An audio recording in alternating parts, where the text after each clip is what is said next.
They say that death is the only thing in life that is absolute. It is the final punctuation mark in the story of a person, a period that cannot be erased. For 6 months, I lived by that definition. I lived with the crushing, suffocating weight of being a widow at 28. My husband, David, was my compass, my partner in every sense of the word. On a humid Tuesday in June, he went out on his boat, just like he did every other week. He loved the lake. He loved the solitude. But that day, the sky turned a bruised, violent purple, and a storm rolled in with such ferocity that it swallowed the horizon. David never came back. The weeks that followed are a blur of black coffee, dark clothing, and the endless, hollow comfort of relatives who didn't know what to say. The police found his boat capsized 3 miles from the shore. They never found his body. The lake is deep, they told me, and the currents are treacherous. I spent months in a state of living suspended animation. I packed away his shirts, but I couldn't bear to wash them because they still smelled like his sandalwood cologne. I sat in our living room at night, listening to the silence of the house, bargaining with God, bargaining with the universe, just for one more conversation. I was drowning in grief, a widow who didn't even have a grave to visit. My friends were wonderful. They did everything they could to pull me out of the abyss. They forced me to go out, to eat, to laugh. "You're young, Maya," they'd say, their eyes full of pity. "David would want you to live." And eventually, I started to try. I started living again, not because I wanted to, but because the alternative was to fade away entirely. Then came the glitch. It happened on a rainy Sunday evening. I was scrolling through Instagram, just mindlessly flicking through my feed, trying to distract myself from the anniversary of his accident approaching. I saw a notification. A friend of a friend, someone I barely knew, had tagged me in an old photo from a hiking trip we'd all taken years ago. I clicked on it, and then, because I had time to kill, I clicked on her profile. I was scrolling through her recent travel posts, sun-drenched photos of a mountain resort in British Columbia, when my thumb froze. It was a photo of a crowded bar, blurry and candid. People were laughing, holding drinks, living their lives. But there, in the corner of the frame, was a man. He was wearing a hat, and he had grown a beard, but there was no mistaking that posture. There was no mistaking the way his left shoulder slumped slightly forward, the result of an old football injury from high school. My heart didn't just beat, it slammed against my ribs like a trapped animal. I zoomed in. My hands were shaking so hard that I almost dropped the phone. It was David. He was laughing, a drink in his hand, looking healthier and happier than I had ever seen him in our last year of marriage. He was talking to a woman, a blonde woman with her hand resting possessively on his arm. I couldn't breathe. The air in the room suddenly felt like it was made of lead. I refreshed the page, terrified that my eyes were playing a cruel, grief-stricken trick on me. The photo was still there. I clicked on the user tag that had appeared above his head in the photo. It wasn't David. The profile name was Mark Evans. I spent the next 3 hours in a state of pure, adrenaline-fueled dissociation. I looked through the entire profile of Mark Evans. There were photos of him hiking, photos of him kayaking, photos of him in a sleek, modern apartment that I had never seen before. And in every single one of those photos, there was that blonde woman. They looked like a couple. They looked like a family. He didn't die in the storm. He hadn't been swept away by the currents. He had walked away. He had walked away from our marriage, from our home, from me, and he had simply started over. The man I had spent 6 months mourning, the man whose ghost I had been sleeping next to in an empty bed every single night, was sitting in a bar in Canada, drinking an expensive scotch and pretending he had never existed. The grief that had been a dull, constant ache in my chest suddenly shifted. It didn't vanish, but it hardened. It transformed into something else entirely. It turned into a cold, sharp, dangerous focus. He thought he was dead. He thought I was still back home, crying over his empty shirts. He had no idea that I had just seen the crack in his perfect, beautiful new life. And he had absolutely no idea that I was going to be the one to break it open. I didn't sleep that night. I didn't even blink. I sat in the darkness of my living room, the glow of my laptop screen casting a sickly blue light across my face, and I systematically dismantled the life I thought I knew. I had been a widow for 6 months, but as I combed through the digital breadcrumbs David had left behind, or rather, the ones he thought he had deleted, I realized I had actually been a target for much longer.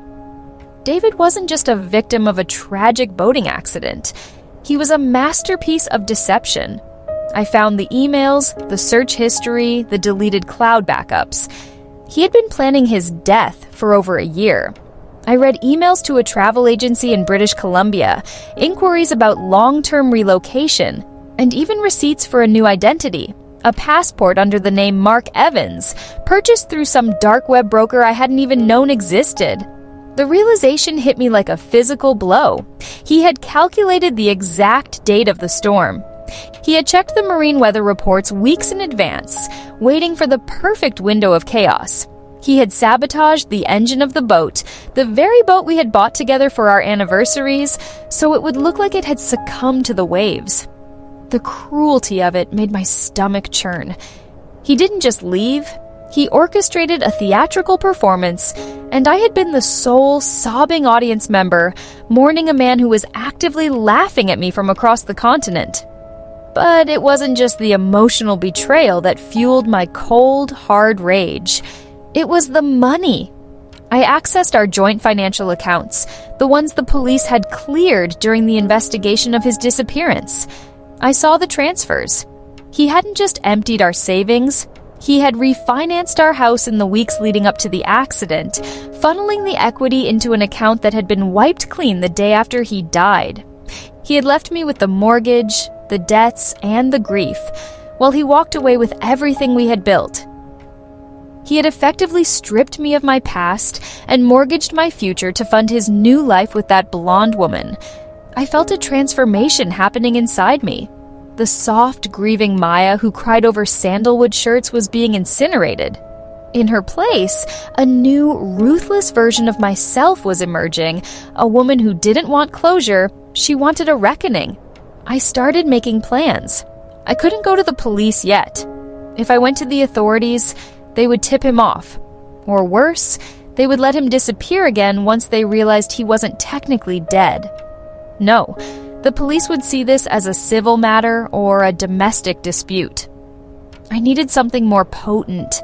I needed to catch him in the act. I needed to see the look on his face when the ghost he thought he'd buried finally showed up at his door. I began to stalk him, not in person, but in the digital shadows. I tracked his new life through the social media presence of the people he interacted with.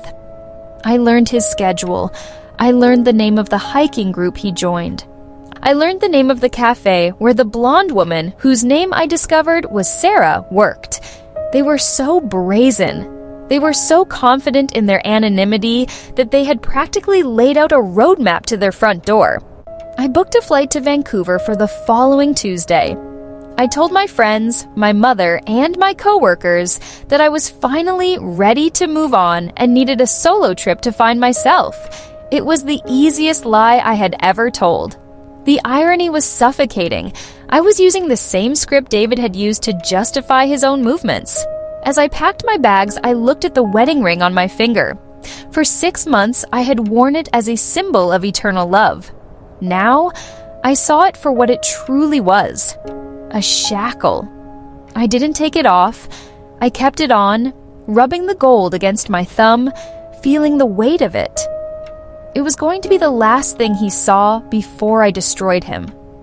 I was coming for him, not to bring him back, and not to ask him why.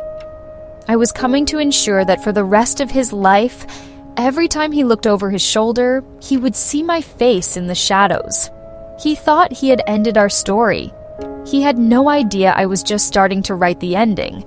The air in Vancouver was crisp, smelling of salt water and pine, a stark contrast to the stagnant, heavy silence that had filled our home back in the States. I didn't come here to play tourist. I came here to hunt. I checked into a small, nondescript hotel in a neighborhood 3 blocks away from where Sarah, the woman he'd chosen to replace me, worked. I was no longer Maya, the grieving widow. I was Maya, the ghost of his past, and I was getting very good at being invisible. For the first 2 days, I did nothing but watch. I sat in a corner booth of the coffee shop where Sarah worked, nursing the same cup of lukewarm coffee for hours, my eyes constantly darting to the entrance. It didn't take long. On the 3rd morning, the bell above the door chimed, and there he was. David, or should I say, Mark. He was dressed in a rugged flannel shirt and a baseball cap, looking like every other outdoor-loving local in the Pacific Northwest. He looked so painfully normal. He walked up to the counter, and Sarah, my husband's new prize, leaned over and gave him a lingering, intimate kiss before handing him his order. I had to bite the inside of my cheek until I tasted blood to keep from screaming. It wasn't the kiss itself that broke me. It was the familiarity of it. He touched her hair exactly the same way he used to touch mine, that specific, gentle tuck behind the ear. It was a practiced gesture, a routine of intimacy that he had clearly just moved from one woman to another, as casually as moving a piece of furniture. He wasn't a man who had changed his life. He was a man who had simply transferred his script to a new actress. I watched him walk to a table by the window, pull out a laptop, and settle into work. He was the picture of a contented man. He looked at his phone, probably checking his emails, then glanced out the window, his expression peaceful. He had no idea that only 50 feet away, the woman he had buried in the ground was sitting in a darkened corner, watching him with the eyes of a predator. That afternoon, I decided to test the waters. I waited until Sarah's shift ended and David Mark met her outside. They walked toward a small silver sedan, laughing about something trivial. I followed them at a safe distance down the leafy, affluent streets of their neighborhood. They stopped at a beautiful townhouse, a place with a manicured lawn and a porch swing. It was quaint. It was domestic. It was a direct insult to the life he had burned down to pay for it. As they went inside, the adrenaline I had been running on began to crystallize into a plan. I needed more than just revenge. I needed to strip him of the safety he thought he'd bought with his fake death. I went back to my hotel room and laid out my cards. I had already hacked into his social media activity, but that was just the surface. I knew where he parked, I knew where he shopped, and now I knew where he slept. But I needed to be sure. I needed to see if he was still the same David I had loved, or if he had truly become this hollowed-out version of a man. So, I did something incredibly risky. I walked up to that townhouse 10 minutes after they had gone inside. I knocked on the door. My heart wasn't pounding anymore. It was stone-cold steady. When Sarah opened the door, she looked at me, a stranger, a woman in a heavy coat, and asked if I needed help. I used a fake name, told her I was looking for a local hiking trail, and asked for directions. She was polite, helpful, and completely oblivious. And then, from the living room, I heard his voice. "Everything okay, babe?" I looked past her directly into the living room, and there he was. David. He looked up, his eyes meeting mine for a split second. I didn't flinch. I kept my face blank, a mask of polite indifference. He didn't recognize me, of course. I had changed my hair, cut it short, and dyed it, and wore glasses I didn't need. He saw a stranger, a local, someone who meant nothing to him. And that realization that I could stand in front of him and he wouldn't even know who I was, shattered the last remaining fragment of the woman who had loved him. "Sorry to bother you," I said to Sarah, turning on my heel. As I walked away, I felt a terrifying, exhilarating sense of power. He didn't know I was there. He didn't know I was watching. He didn't know that the dead woman was standing right on his doorstep. He was going to spend his night in that house, feeling safe, feeling like he'd gotten away with the greatest crime of his life. But he was wrong. I wasn't here to bring him back to his old life. I was here to show him that there is no such thing as a clean slate, and that some ghosts don't just haunt you, they come back to collect what you owe. I went back to my hotel room and pulled out the flash drive containing the evidence of his fraud. The game was no longer about discovery, it was about destruction, and the first move was about to be played. Back in the solitude of my hotel room, the thrill of the hunt didn't leave me. It deepened into a cold, calculated strategy. I realized that calling the police immediately would be a mistake. If I just handed him over, he'd go to jail, sure, but he would also get the protection of the state. He'd be safe from the world, and more importantly, he'd be safe from me. I didn't want him protected. I wanted him dismantled. I wanted him to watch every pillar of his new, shiny life crumble before the law finally came to collect him. I sat down and started the process of unghosting him. I knew he was using an encrypted email service for his work as Mark Evans, but because I had access to his old passwords, which, like the arrogant man he was, he had repurposed for his new accounts, getting inside was effortless. It was like breaking into a house I had built myself. I didn't send an email to the police. Instead, I sent an email to his new employer's HR department and the legal team at the construction firm where he worked. I didn't frame it as a criminal complaint. I framed it as a concerned inquiry.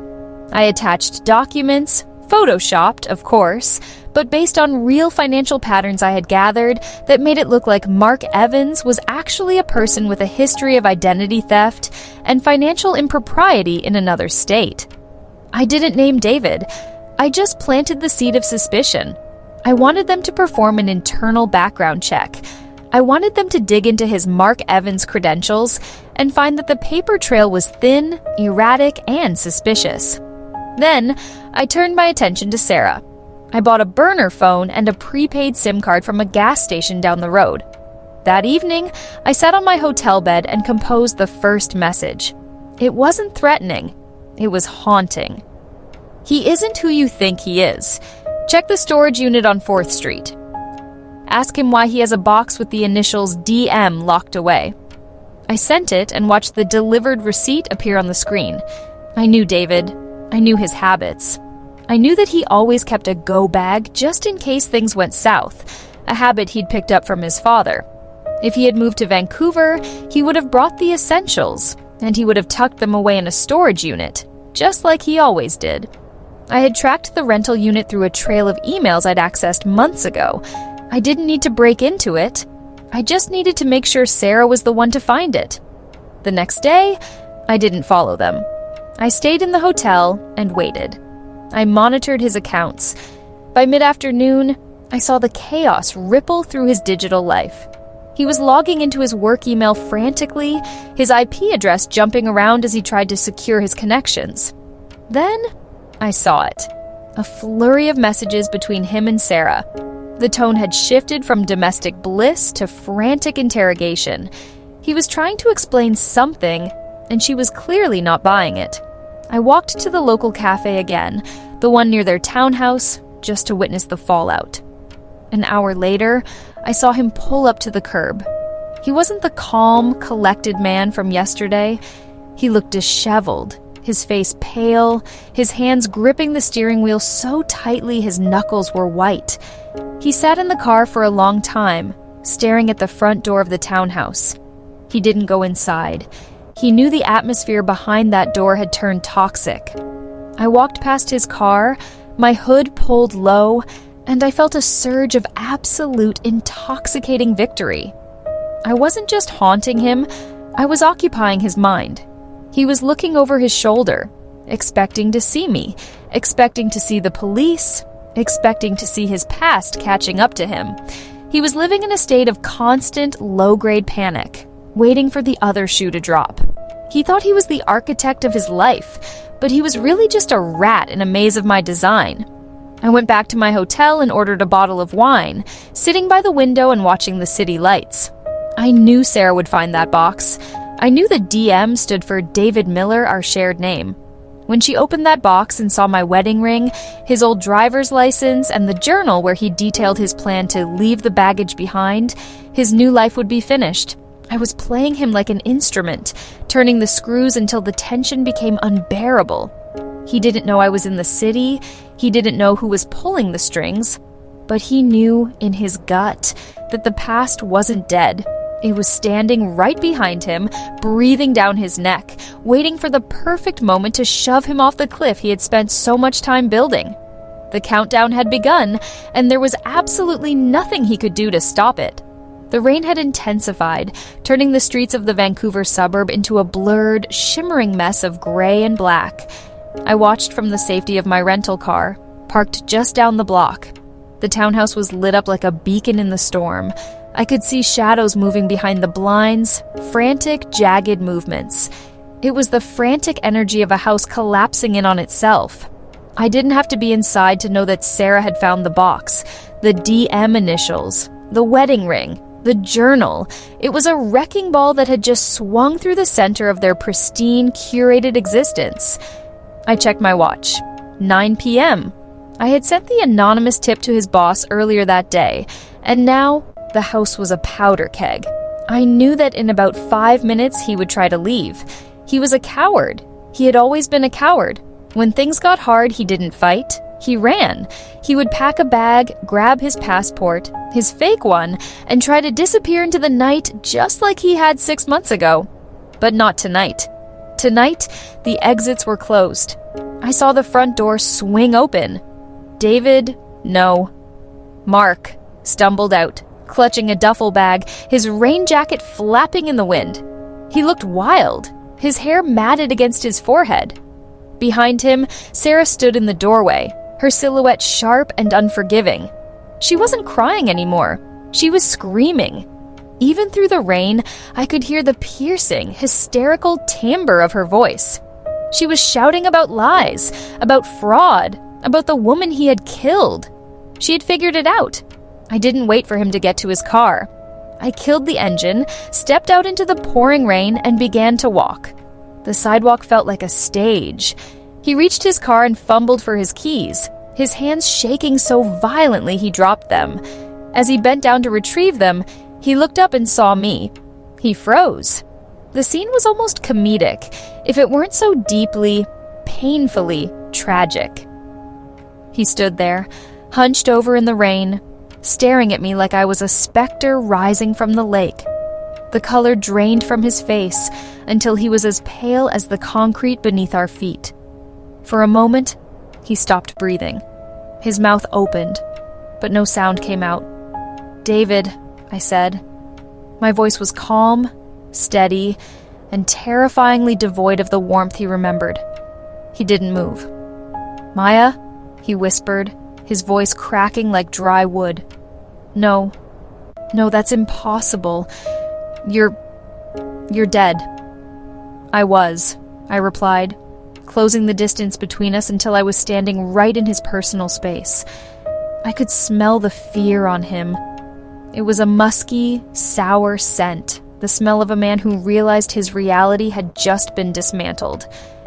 "I was dead for 6 months. I was dead while you built this life. I was dead while you cheated on me, while you stole our money, while you laughed at my grief. But you know what happens to ghosts, David? They don't just stay in the grave. They come back to haunt the living." Sarah walked down the driveway, her eyes wide, staring at me, then at him. The confusion on her face was morphing into a cold, hard realization. She looked at the ring I was still wearing, my wedding ring, and then at the man she thought was her fiancé. The betrayal was complete. "Who is she, David?" Sarah hissed, her voice trembling. "Who the hell is she?" David scrambled backward, his back hitting the driver's side door of his car. He looked from me to Sarah, his eyes darting frantically, looking for an escape route that didn't exist. She's crazy," he stammered, his cowardice bleeding through every word. "I don't know her. She's a stalker. Call the police, Sarah. Call them now." I laughed, a sharp, mirthless sound that cut through the rain. I reached into my coat pocket and pulled out the flash drive. "Go ahead, David. Call them. Tell them your wife is stalking you. Tell them everything. But I wonder how the police will react when they see the documents on this drive. I wonder how they'll react when they see the proof of the insurance fraud, the identity theft, and the records of the man who died in a boating accident 6 months ago." His face contorted, his mask of the rugged outdoor lover finally shattering completely. He looked small. He looked like the pathetic, hollow shell of a man I had spent years of my life believing in. "You can't do this," he whispered, his eyes pleading now. "Maya, please. We can talk. We can fix this. I didn't mean to hurt you." I looked at him, really looked at him, and for the first time, I felt absolutely nothing. No anger, no love, no sorrow. He was just a stranger who had made a series of terrible, selfish choices. "You already fixed it, David," I said, turning my gaze toward the end of the street, where the flashing blue lights of a police cruiser were finally turning the corner. "You fixed it by coming back to life. And now, you're going to have to live with the consequences." He looked at the approaching sirens, then back at me, his eyes widening in final, irreversible horror. The life he had built was burning, and I was the one holding the match. He realized then that there was no way out. No new identity to assume, no boat to sail away on. The ghost had collected her due. The sirens were no longer a distant warning. They were a cacophony of judgment tearing through the quiet Vancouver night. The flashing blue and red lights painted the suburban street in a strobe of guilt and retribution. I stood there, motionless, the freezing rain soaking through my coat, but I didn't feel the cold. I felt a burning, incandescent clarity. This was the moment I had replayed in my mind 1,000 times, and reality was far more satisfying than any daydream. Mark, was crumbling. As the police cruisers blocked the driveway and officers spilled out, their tactical flashlights cutting through the gloom, his facade didn't just crack, it disintegrated. He dropped the duffel bag, the strap slipping from his white-knuckled grip, and fell to his knees in the mud. It was the most pathetic, unceremonious end to a life built on lies. "Maya, listen to me," he gasped, his voice barely audible over the roar of the downpour. "You don't understand. I had to. The business, the money. I was trapped. I was going to come back for you. I swear I was going to fix it all." I didn't answer him. I couldn't waste my breath on his delusions. Instead, I watched the lead officer approach us, hand resting on his holster, a look of grim professionalism on his face. He looked from David to me, and then to Sarah, who was standing a few feet away, trembling uncontrollably. She looked like she had just been hollowed out. The color had left her face, and her eyes were darting back and forth, trying to process that the man she had loved, the man she had planned a future with, was a ghost who had cannibalized his own past. "Is this the man?" the officer asked, his gaze fixed on David. "That is David Miller," I said, my voice steady, sounding like it belonged to a stranger. "He is wanted for identity theft, major insurance fraud, and a litany of financial crimes. That driver's license in his pocket? It's a forgery. His real name is David Miller, and he's been officially declared dead for the last 6 months." The officers didn't hesitate. They moved in, their boots crunching on the wet gravel. David didn't fight back. He didn't run. He just let them pull his arms behind his back, the metallic click-clack of the handcuffs ringing out like a gavel. It was the most beautiful sound I had ever heard. As they dragged him toward the patrol car, he kept twisting his head, looking back at me, his eyes wide with a mixture of terror and disbelief. He was waiting for me to say something, to offer some semblance of mercy, a nod, a sign that he was still the man who held the keys to my heart. But I remained a statue. I offered him nothing. No forgiveness, no tears, no final words of love. I simply watched, a cold, detached observer, as the man who had erased me from existence was erased from his own. Sarah finally collapsed. She sank onto the wet porch steps, her hands covering her face, her body shaking with deep, ragged sobs. I walked over to her. I didn't hate her. In a twisted way, she was a victim too, just another piece of collateral damage in David's grand, selfish scheme. "You didn't know," I said, my voice soft but firm. It wasn't a question. "He's a master of performance, isn't he? He sold you a dream that he had already stolen from someone else." She looked up at me, her mascara running down her cheeks, her expression a mix of shame and shattered innocence. Who are you?" she choked out. "I'm the wife he left behind in the lake," I said, staring past her at the patrol car, where David was being forced into the back seat. "And I'm the woman who made sure he didn't get away with it." As the police car's doors slammed shut, sealing David inside, the reality of the situation hit the street with a finality that made the air feel thin. The neighbors were starting to peek through their curtains, the lights flickering on in nearby houses. A small crowd was gathering at the edge of the property. But none of that mattered. The man who had been my everything, who had made me believe in a love that could defy death, was nothing more than a criminal in the back of a squad car, stripped of his aliases, his money, and his freedom. I turned my back on the car. I didn't want to see his face one last time. I didn't want his last memory of me to be a face full of sorrow. I wanted him to remember me exactly as I was in that moment. The woman who had clawed her way out of the grave he had dug for her to ensure he was the one who ended up buried. The lead officer approached me, pulling out a notepad. "We have the situation under control, ma'am. We'll need a formal statement, and we have evidence to process. You've done a lot of work here." I nodded, feeling a strange, hollow sort of peace. The adrenaline was beginning to ebb, replaced by a bone-deep exhaustion. I had been running on nothing but rage and the need for retribution for so long that I wasn't quite sure who I was now that the hunt was over. But as I stood there in the rain, watching the red and blue lights fade into the distance, I knew one thing. I wasn't the widow anymore. I wasn't the grieving wife. I was just Maya. And for the first time in 6 months, I was the only person who owned my future. The past was locked away in a cell, and I was finally walking free. It's been exactly 1 year since that rainy night in Vancouver, the night that finally put the ghost of my marriage to rest. Looking back, people often ask me if I regret the way it ended, if I regret destroying his new life so publicly. My answer is always the same. I didn't destroy anything. I just stopped propping up a collapsing building. The wreckage was already there. I just turned on the lights so everyone could finally see it. The fallout was swift and absolute.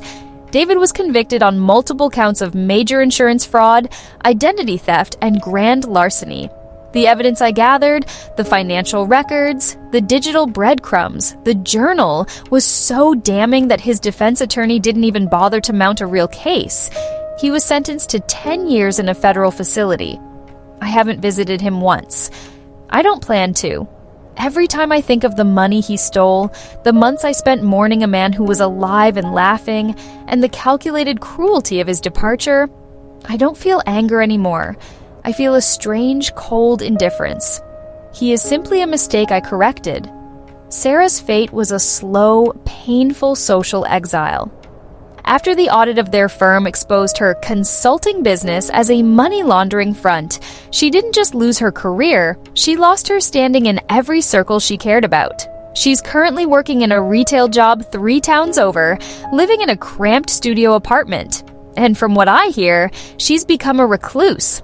No one wants to be the friend of the woman who stole a husband and ended up an accomplice to his crimes. She reached out once, months ago, with a long handwritten letter full of pathetic justifications and pleas for forgiveness. I didn't open the envelope. I shredded it, unopened, and threw it in the trash along with every other reminder of the person I used to be. As for me, I left the city. I packed up everything that didn't remind me of the lie and moved 3 states away. I reclaimed my peace, I started a new career, and for the first time in my adult life, I wake up in the morning without the weight of other people's secrets pressing on my chest. I've learned that the most dangerous thing you can do is underestimate your own worth to keep the peace. I don't keep the peace anymore. I keep boundaries. I'm dating again, slowly, and I've developed a 6th sense for deception. The moment someone tries to manipulate me, the moment a story doesn't add up, I'm out. No second chances, no talking it through for months on end. I learned the hard way that when someone shows you who they are, you should believe them the first time, not after years of building a life with them. People tell me I'm hardened. I prefer to think of it as being refined. I'm not broken. I'm just finished with the illusions. If you're listening to this and you feel that nagging doubt in the back of your mind, that suspicion that your spouse is hiding something, or that your reality is built on a foundation of sand, listen to it. Don't play the part of the fool for 1 second longer than you have to. Your intuition isn't a flaw, it's your survival instinct. Trust it. And if you have to burn your world to the ground to find the truth, do it. Because the view from the ashes is much clearer than the view from a foundation built on lies. I'm done with the revenge. I'm done with the past. I'm finally living my own story, and for the first time, I'm the only one holding the pen. Thanks for listening to my journey. Stick around. There are plenty more stories where this came from, and believe me, we're just getting started. If you liked this story, make sure to hit that like button and subscribe so you don't miss the next one. Trust your gut, and I'll see you in the next video.